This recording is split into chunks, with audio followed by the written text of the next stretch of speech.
In a difficult conversation, it can feel like your partner is speaking a totally different language. Well, it turns out they might be. My next guest claims in every conversation, we all use one of 4 languages. This makes it our job to talk as effectively as possible by speaking in the language our partner is most likely to use. I'm totally intrigued by this idea. Studio 5 relationship contributor Dr. Matt Townsend is here to tell us how. So we know the love languages, but this is speaking Totally to different. dialect and conversation. So like in a conversation, someone might be talking about meaning or feeling or power, identity, or action. And if you're not watching for it, they may be talking feeling, but you're hearing you're impacting my power. And so once you start to notice, so whenever I'm working with clients and we're getting bogged down, there's a lot of little tricks I can go to figure out, is it this, is it this, is it this? This is one of the tricks. A lot of times we're just on different pages, so you just need to point out, oh, for him this is a power conversation, and for you it's actually a feeling conversation. Let's break these down one by one. Language of meaning. Meaning is simply the idea where they're really caught up in the words we're using, the semantics. That's not the right word to use. You actually said this. You didn't say that, you said this. That makes me so It's where the content, they feel it, the history, all is involved. They're trying to just figure out the meaning of what's being said, but not necessarily noticing everything, but just kind of focusing on the data, the content. I was gonna say, it's sort of a literal interpretation. Very literal. Okay. And everyone does it. We kind of always think like a man might be more literal, but everyone can get really hung up on, it's not a purse, it's a bag. It's not a blouse, it's a shirt. And so once we're like into that level of it, and you might even say it in a way that it might start to impact me, and it starts to make another part of my life be impacted. Like, are you telling me I'm stupid? No, I'm just telling you it's not called that. But now I feel it's a power struggle. So if I recognize my partner speaking the language of meaning, do I try to match that, or that's just where my wavelength Just start to notice, but all of us as we're going through these, be thinking which one do you use the most? If you're real literal and get into meaning a lot, it might be good for you to learn some other styles. Maybe learn to get into the language of feeling. Let's talk about that. Language of feeling is just about the emotion, the relationship, the connection, the bond. Here's the example that we'll kind of use through the whole thing. I don't like what you said to the kids. You don't have to yell at the kids at night to get them to go to bed. You don't have to do that. That hurts them. It's not good. That's a simple, now is that just a meaningful thing? Are we talking about just the data? Or she might be saying it as a feeling thing. When you yell at the children, that makes the relationship struggle. So for her, it's all about the relationship. But what he starts to hear is kind of the power or the identity struggle. Or the power of the identity starts to get into, so you're telling me I'm a bad dad? Is that what you're trying to say? Or should I just never discipline my kids? Or he could be getting into the next one, which is about action. Well, I got them to move. You told them 10 times to go to bed. No one went to bed. I yelled and told them they were dumb, really once, and boom, they're all in bed. Action accomplished. Weird, right? So which conversation? Weird and spot on. Yeah, isn't that weird? Yeah. But we're fighting, and she's upset because it's all about a relationship, but he's mad because you're telling him he's stupid. I was gonna say the language of feeling, probably girl talk most of the time. A lot of times, yeah. But the language of action. And by the way, a lot of times women want action. Are you gonna watch the whole game, or are you gonna get up and help us get these kids to bed?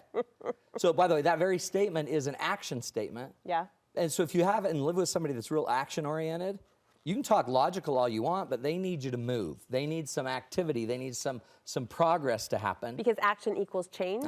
And action equals, now I know you love me. So it kind of has a little bit of the hint of love languages, because I'm a hearer, I'm a seer, I'm a sensor, I'm a feeler. Yeah.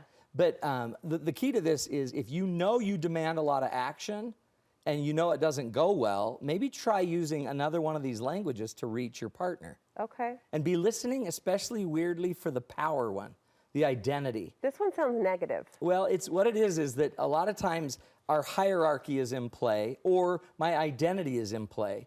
If you don't like the way I overstimulate the kids at night because I play too rough and I get them all amped up, and then you're telling me that is not helpful to get them to bed, so she's making an action language statement. I can't get them to bed when you get them too amped up. But what he might be hearing is that I'm not a good dad. You're telling me I'm not a good dad. So now my power and my identity's in play. And then I'll fight, so why don't you just nag me about it, and then I'll never help with the kids. Is that what you want? So now I'm actually saying I'm not going to help you act, and I'm only fighting on that because you lowered my identity. Once you start to notice that it's not just words, it's never just words.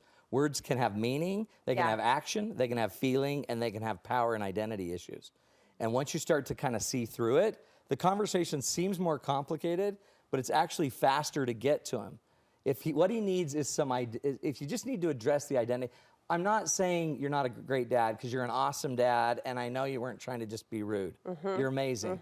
It's just, I really worry that if we yell at them too much, they won't strengthen the relationship. So you're addressing it. It's not that you have to speak that exact language, but you're acknowledging or addressing their mode of communication. And hearing how it comes from them, and then maybe formulating language that feeds them. Yeah. And still you can get back to the feeling side, and you can bring them onto the feeling side. I think what's cool about this too is it speaks to kind of two ends of it. It speaks to intention and interpretation, which intention is completely getting lost in our cancel culture. Absolutely. Like we're not even thinking about it, but that matters. Yeah. And then how we interpret the words matter. And it's so much, if you notice, it's not even so much about what you say, it's more about how we are interpreting. We give way too much power to what people say, and we don't give enough power to how we interpret it. The real power in communication is the interpretation. Because my child can say, I hate you, you're the worst dad ever. And I can interpret it, he's just tired.